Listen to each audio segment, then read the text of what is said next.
ಕೆಮ್ಮಿನ syrup ಕುಡಿದು ಮಕ್ಕಳ ಸರಣಿ ಸಾವು ಪ್ರಕರಣಕ್ಕೆ ಸಂಬಂಧಪಟ್ಟಂತೆ ಮಕ್ಕಳ ಜೀವದ ಜೊತೆ ಚೆಲ್ಲಾಟ ಆಡ್ತಿದೆಯಾ ರಾಜ್ಯ ಆರೋಗ್ಯ ಇಲಾಖೆ? ಯಾಕೆಂದರೆ ಕರ್ನಾಟಕದಲ್ಲೂ ಕೂಡ 2 ಕಳಪೆ ಕೆಮ್ಮಿನ ಔಷಧಿ ಪತ್ತೆ ಆಗಿದೆಯಂತೆ. ವರದಿಯನ್ನು ಕೊಟ್ಟಿದ್ರೂ ಕೂಡ ಆರೋಗ್ಯ ಇಲಾಖೆ ನಿರ್ಲಕ್ಷ್ಯ ವಹಿಸಿದೆ ಅಂತ.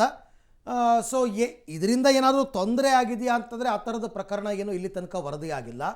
ಕಳಪೆ ಗುಣಮಟ್ಟದ ಕಾಫ್ ಸಿರಪ್ ಅದನ್ನು ಮಾರ್ಕೆಟ್ಗೆ ಹೆಂಗೆ ಬಿಟ್ಟರು, ಅಥವಾ ಇದನ್ನು ಸರ್ಕಾರಿ ಆಸ್ಪತ್ರೆಗಳಲ್ಲಿ ಏನಾದರೂ ಮಕ್ಕಳು ಕೊಡ್ತಾ ಇದ್ದಾರಾ ಅಂತಂದರೆ ಕೊಟ್ಟಿರಬಹುದು ಅಥವಾ ಪರ್ಚೇಸ್ ಮಾಡಿರಬಹುದು. ಆದರೆ ಅದರಿಂದ ಏನಾದರೂ ತೊಂದರೆ ಆಗಿದೆಯಾ ಅಂದರೆ ಆ ಥರದ ಕೇಸ್ಗಳಲ್ಲಿ ಬಂದಿಲ್ಲ. ಆದರೆ prevention is better than cure ಅಂತ ಹೇಳ್ತಾರಲ್ಲ, ಆ ಥರ ತೊಂದರೆ ಆಗೋಕ್ಕೂ ಮೊದಲೇ ಎಚ್ಚೆತ್ಕೋಬೇಕಾಗಿತ್ತು. ಆಗಸ್ಟಲ್ಲೇ ವರದಿ ಕೊಟ್ಟರು, ಆರೋಗ್ಯ ಇಲಾಖೆ ಏನೂ ಕ್ರಮ ತಗೊಂಡಿಲ್ಲ ಅಂತ. ಯಾಕೆ ಈ ವಿಚಾರ ತುಂಬ ಇಂಪಾರ್ಟೆಂಟ್ ಅಂತಂದರೆ, ಈಗಾಗಲೇ ಬೇರೆ ಬೇರೆ ರಾಜ್ಯಗಳಲ್ಲಿ 2 ವರ್ಷ 3 ವರ್ಷದ ಕಂದಮ್ಮಗಳು ಜೀವ ತೆತ್ತಿದೆ. ಅದರಲ್ಲೂ ಪ್ರಮುಖವಾಗಿ ಈ ಮಧ್ಯಪ್ರದೇಶ, ರಾಜಸ್ಥಾನ ಇಲ್ಲೆಲ್ಲ ಸಾವಿನ ಪ್ರಕರಣಗಳಾಗಿರೋದು. ಈ ಬೆನ್ನಲ್ಲೇ ಕರ್ನಾಟಕದಲ್ಲೂ 2 ಕಳಪೆ ಕೆಮ್ಮಿನ ಔಷಧಿ ಪತ್ತೆಯಾಗಿದೆಯಂತೆ. ಕೇಂದ್ರ ಔಷಧ ಮತ್ತು ಗುಣಮಟ್ಟ ಇಲಾಖೆಯಿಂದ ಆಗಸ್ಟ್ನಲ್ಲೇ ಈ ಕುರಿತಂತೆ ವರದಿ ಹೋಗಿದೆ. ರಾಜ್ಯ ಆರೋಗ್ಯ ಇಲಾಖೆ, ಔಷಧ ಗುಣಮಟ್ಟ ನಿಯಂತ್ರಣ ಇಲಾಖೆ ಇವರು ಟೆಸ್ಟ್ ಮಾಡ್ತಾರೆ.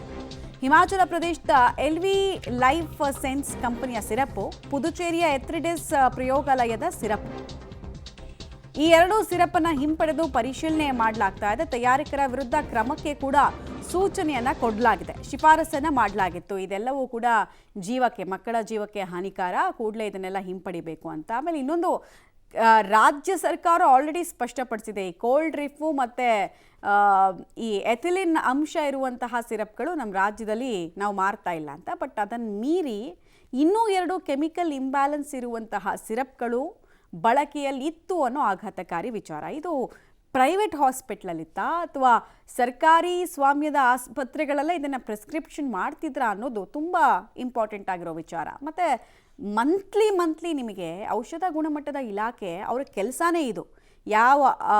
ಯಾವ ಸಿರಪ್ಗಳು ಸ್ಟಾಕಲ್ಲಿದೆ, ಹೆಂಗೆ ಅದು ಕಳಪೆ ಆಗಿದೆಯಾ, ಕ್ವಾಲಿಟಿ ಮೀಟ್ ಮಾಡಿದೆಯಾ, ರಾ ಮೆಟೀರಿಯಲ್ಸ್ ಯಾವ್ದು ಹಾಕಿದ್ದಾರೆ ಅದನ್ನು ಚೆಕ್ ಮಾಡೋದೇ ಅವ್ರ ಕೆಲಸ. ಅದನ್ನು ಮೀರಿನೂ ಇಲ್ಲಿಗೆ ಬಂತು, ಮಾರ್ಕೆಟಿಗೆ ಬಂತು ಅಂದರೆ ಯಾರ್ಯಾರ್ದಪ್ಪ ಇದರಲ್ಲಿ ಹಸ್ತಕ್ಷೇಪ?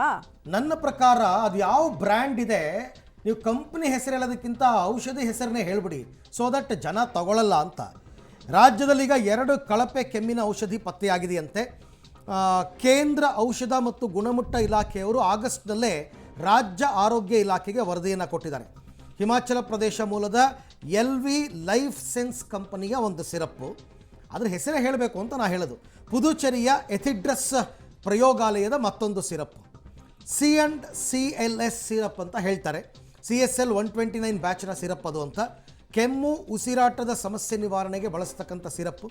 ಗುಣಮಟ್ಟದ ಪರೀಕ್ಷೆ ಮಾಡಿದಾಗ ಇವೆರಡೂ ವಿಫಲವಾಗಿದೆ. ಆರೋಗ್ಯ ಇಲಾಖೆ, ಔಷಧ ಗುಣಮಟ್ಟ ಇಲಾಖೆ ಮಾಹಿತಿ ಇಲ್ಲ ಅಂತ ಅವರು ವಾದ ಮಾಡ್ತಾರೆ. ಬಟ್ ಕೊಟ್ಟಿದ್ದಾರಂತೆ.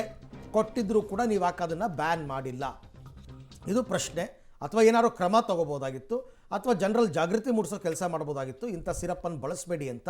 ಅಥವಾ ಪ್ರೈವೇಟ್ ಹಾಸ್ಪಿಟ್ಲ್ ಡಾಕ್ಟರ್ಸ್ಗಳಿಗೆ ಇದನ್ನು ಪ್ರಿಸ್ಕ್ರೈಬ್ ಮಾಡ್ಬೋದಾಗಿತ್ತು, ಬರಿಬೇಡಿ ಇದನ್ನು ಅಂತ.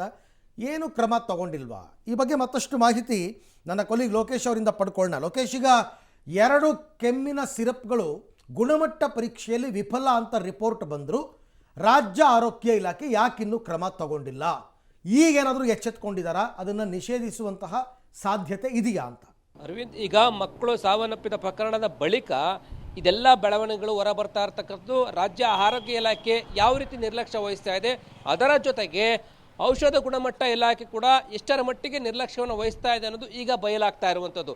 ಆಗಸ್ಟ್ ತಿಂಗಳಲ್ಲೇ ಕೇಂದ್ರ ಔಷಧ ಗುಣಮಟ್ಟ ಇಲಾಖೆಯವರು 2 ಸಿರಪ್ಗಳು ಕಳಪೆ ಗುಣಮಟ್ಟ ಇದೆ, ಅವುಗಳ ಯಾರು ತಯಾರಿಕಾ ಘಟಕಗಳಿವೆ ಅಲ್ಲಿಗೆ ಹೋಗಿ ಪರಿಶೀಲನೆ ಮಾಡಬೇಕು, ಅವರ ವಿರುದ್ಧ ಕ್ರಮ ವಹಿಸಬೇಕು ಅಂತೇಳಿ ಅಧಿಕಾರಿಗಳಿಗೆ, ರಾಜ್ಯ ಔಷಧ ಗುಣಮಟ್ಟ ಇಲಾಖೆ ಅಧಿಕಾರಿಗಳಿಗೆ ಸೂಚನೆಯನ್ನು ಕೊಟ್ಟಿರುವಂಥದ್ದು. ಸೂಚನೆ ಕೊಟ್ಟಾದ ಬಳಿಕನೂ ಕೂಡ ಎಚ್ಚೆತ್ಕೊಂಡಿಲ್ಲ, ಅದು ನಮ್ಮ ಗಮನಕ್ಕೆ ಬಂದಿಲ್ಲ, ನಮಗೆ ಗೊತ್ತೇ ಇಲ್ಲ ಅನ್ನೋ ರೀತಿಯಲ್ಲಿ ಉತ್ತರವನ್ನು ಕೊಡ್ತಾ ಇದ್ದಾರೆ. ಅವ್ರಿಗೆ ಗೊತ್ತೇ ಇಲ್ಲ ಅಂತಂದ್ಮೇಲೆ ಹಾಗಿದ್ರೆ ಔಷಧ ಗುಣಮಟ್ಟ ಇಲಾಖೆ ನಿಯಂತ್ರಣ ಹೇಗೆ ಕಾರ್ಯನಿರ್ವಹಿಸ್ತಾ ಇದೆ? ಈ ಹಿಂದೆ ಬಾಣಂತಿಯರು ಸಾವನ್ನಪ್ಪಿದಾಗೂ ಕೂಡ ಇಲ್ಲಿ ನಿರ್ಲಕ್ಷ್ಯ ಇರೋದು ಪತ್ತೆ ಆಯಿತು. ಆ ಬ್ಲ್ಯಾಕ್ ಲಿಸ್ಟ್ಗೆ ಹಾಕಿದಂಥ ಕಂಪ್ನಿಗೆ ಮತ್ತೆ ಗುತ್ತಿಗೆ ಕೊಟ್ಟಿದ್ದಂಥ ಪ್ರಕರಣ ಬೆಳಕಿಗೆ ಬಂತು. ಅದೇ ಮಾದರಿಯಲ್ಲಿ ಈ 2 ಸಿರಾಪ್ ಕಂಪನಿಗಳ ವಿರುದ್ಧ ಕೂಡ ಯಾಕೆ ಕ್ರಮ ವಹಿಸಿಲ್ಲ? ಇದರಲ್ಲಿ ಯಾರ ಪಾಲಿದೆ? ಯಾವ ರೀತಿ ಈ ನಿರ್ಲಕ್ಷ್ಯವನ್ನು ವಹಿಸ್ತಾ ಇದ್ದಾರೆ ಅನ್ನೋದು ಕೂಡ ಪತ್ತೆ ಮಾಡಬೇಕಾಗತ್ತೆ. ಹಿಮಾಚಲ ಮತ್ತು ಮಧ್ಯಪ್ರದೇಶದ ಭಾಗದ ಕಂಪನಿಗಳು C&CL ಸಿರಾಪು ಮತ್ತು 129ನೇ ಬ್ಯಾಚು ಈ ರೀತಿ ಕಳಪೆ ಗುಣಮಟ್ಟ ಅಂತೇಳಿ ಈಗಾಗಲೇ ಕೇಂದ್ರ ಹೇಳಿತ್ತು. ಆದರೆ ರಾಜ್ಯ ಎಚ್ಚೆತ್ಕೊಂಡಿಲ್ಲ. ಇನ್ನು ಮುಂದೆ ಆದರೂ ಕೂಡ ಅದನ್ನು ಪರಿಶೀಲನೆ ಮಾಡೋಕ್ಕೆ ಹೊರಡ್ತಾರೆ ಅನ್ನುವಂಥದ್ದು ಪ್ರಶ್ನೆ ಆಗಿದೆ. ಇವತ್ತು ಸಭೆ ಇದೆ ಆರೋಗ್ಯ ಇಲಾಖೆಯಲ್ಲಿ, ಪ್ರಧಾನ ಕಾರ್ಯದರ್ಶಿ ಅವರ ನೇತೃತ್ವದಲ್ಲಿ ಈ ಒಂದು ಸಿರಾಪ್ ಬಳಕೆ ಸಂಬಂಧಪಟ್ಟಂತೆ ಒಂದು ಸಭೆ ಇದೆ. ಆ ಸಭೆಯಲ್ಲೂ ಕೂಡ ಈ ಎರಡೂ ಕಳಪೆ ಸಿರಾಪ್ಗಳು ಲಿಸ್ಟನ್ನು ಕೂಡ ಅವರು ವರದಿಯನ್ನು ಪಡ್ಕೊಳ್ಳುವ ಸಾಧ್ಯತೆ ಇದೆ. ವರದಿಯನ್ನು ಪಡೆದುಕೊಂಡು ಯಾವಾಗ ಬಂದಿತ್ತು, ಎಲ್ಲೆಲ್ಲಿ ಡಿಸ್ಟ್ರಿಬ್ಯೂಟ್ ಆಗಿದೆ, ಇದಕ್ಕೆ ಯಾರು ಸಹಿ ಹಾಕ್ತಾರೋ ಡಿಸ್ಟ್ರಿಬ್ಯೂಟ್ ಮಾಡಲಿಕ್ಕೆ, ರಾಜ್ಯಕ್ಕೆ ಬಂದಾಗ ರಾಜ್ಯದಲ್ಲಿ ಯಾಕೆ ಟೆಸ್ಟ್ ಮಾಡಲಿಲ್ಲ, ಇವೆಲ್ಲವನ್ನು ಕೂಡ ಪ್ರಶ್ನೆ ಮಾಡುವ ಸಾಧ್ಯತೆ ಇದೆ. ಇದ್ರ ಬಗ್ಗೆ ಸ್ಪಷ್ಟವಾದಂಥ ಉತ್ತರ ಸಚಿವರೇ ಕೊಡಬೇಕಾಗತ್ತೆ. ಇಷ್ಟೆಲ್ಲ ಆದರೂ ಕೂಡ ಇದ್ರ ಬಗ್ಗೆ ಒಂದು ಕ್ಲಾರಿಫಿಕೇಶನ್ ಕೊಡುವಂಥ ಕೆಲಸ ಸಚಿವರಾಗಲಿ, ಆರೋಗ್ಯ ಇಲಾಖೆ ಆಯುಕ್ತರಾಗಲಿ, ಪ್ರಧಾನ ಕಾರ್ಯದರ್ಶಿಗಳಾಗಲಿ ಮಾಡ್ತಾ ಇಲ್ಲ. ಇವತ್ತಿನ ಒಳಗಡೆ ಈ ಕಳಪೆ ಗುಣಮಟ್ಟದ ಸಿರಾಪುಗಳು ಏನು ರಾಜ್ಯದಲ್ಲಿ ಬಂದಿದೆ, ಅವೆಲ್ಲೆಲ್ಲಿ ಯಾವ್ಯಾವ ಬ್ಯಾಚು ಎಲ್ಲೆಲ್ಲಿಗೆ ಡಿಸ್ಟ್ರಿಬ್ಯೂಟ್ ಆಗಿದೆ ಅನ್ನೋದು ಕೂಡ ಪರಿಶೀಲನೆ ಮಾಡಬೇಕಾಗುತ್ತೆ. ಅದನ್ನು ತೆಗೆದುಕೊಂಡಾದ್ಮೇಲೂ ಕೂಡ ಆರೋಗ್ಯದ ಮೇಲೆ ಯಾವ ರೀತಿ ಪರಿಣಾಮ ಬೀರಿದೆ ಅದನ್ನು ಕೂಡ ಲಿಸ್ಟ್ ಔಟನ್ನು ಮಾಡಬೇಕಾಗತ್ತೆ. ಇಲ್ಲದೇ ಇದ್ರೆ ಇದೇ ರೀತಿ ನಿರ್ಲಕ್ಷ್ಯವನ್ನು ವಹಿಸಿದ್ರೆ ಮಕ್ಕಳ ಆರೋಗ್ಯದ ಮೇಲೆ ದುಷ್ಪರಿಣಾಮ ಬೀರುತ್ತಾ ಹೋಗುತ್ತೆ. ಅದು ಸಡನ್ ಆಗಿ ಕಾಣಿಸ್ಕೊಳ್ಳದೆ ಹೋದ್ರೂ ಕೂಡ ಬೆಳವಣಿಗೆ ಆದಂಥ ಸಂದರ್ಭದಲ್ಲಿ ಉಸಿರಾಟದ ಸಮಸ್ಯೆ ಅಥವಾ ಕೆಮ್ಮಿನ ಸಮಸ್ಯೆ ಜಾಸ್ತಿ ಆಗಿ ಅದು ಬೇರೆ ಕಾಯಿಲೆಗಳಿಗೆ ತಿರುಗಿಕೊಳ್ಳುವಂಥ ಸಾಧ್ಯತೆಗಳು ಹೆಚ್ಚಾಗಿರುವಂಥದ್ದು. ಹಾಗಾಗಿ ಕೇಂದ್ರ ಏನು ಸೂಚನೆಯನ್ನು ಕೊಟ್ಟಿತ್ತು, ಆ ಕಳಪೆ ಗುಣಮಟ್ಟದ ಸಿರಾಪನ್ನು ವಾಪಸ್ ಕಳಿಸಿ ಅದರ ಅಧಿಕಾರಿಗಳ ವಿರುದ್ಧ ಕ್ರಮ ವಹಿಸಿ ಅಂತೇಳಿ ಅದನ್ನು ಮಾಡಿದ್ದಾರಾ ಇಲ್ವಾ ಅಂತೇಳಿ ತನಿಖೆ ಮಾಡಬೇಕಾಗತ್ತೆ. ಸಚಿವರು ಅದಕ್ಕೆ ಸಂಬಂಧಪಟ್ಟಂತ ತನಿಖೆಗೆ ವಹಿಸ್ತಾರ, ಯಾರು ನಿರ್ಲಕ್ಷ್ಯ ಮಾಡಿದರೆ ಔಷಧ ಗುಣಮಟ್ಟ ಇಲಾಖೆ ಅಧಿಕಾರಿಗಳ ವಿರುದ್ಧ ಕ್ರಮ ವಹಿಸ್ತಾರ ಅದನ್ನ ಕಾದು ನೋಡಬೇಕಾಗಿದೆ. ಸಂಪರ್ಕದಲ್ಲಿರಿ, ನಿಮ್ಮ ಜೊತೆ ಮತ್ತೆ ಮಾತನಾಡ್ತೀನಿ.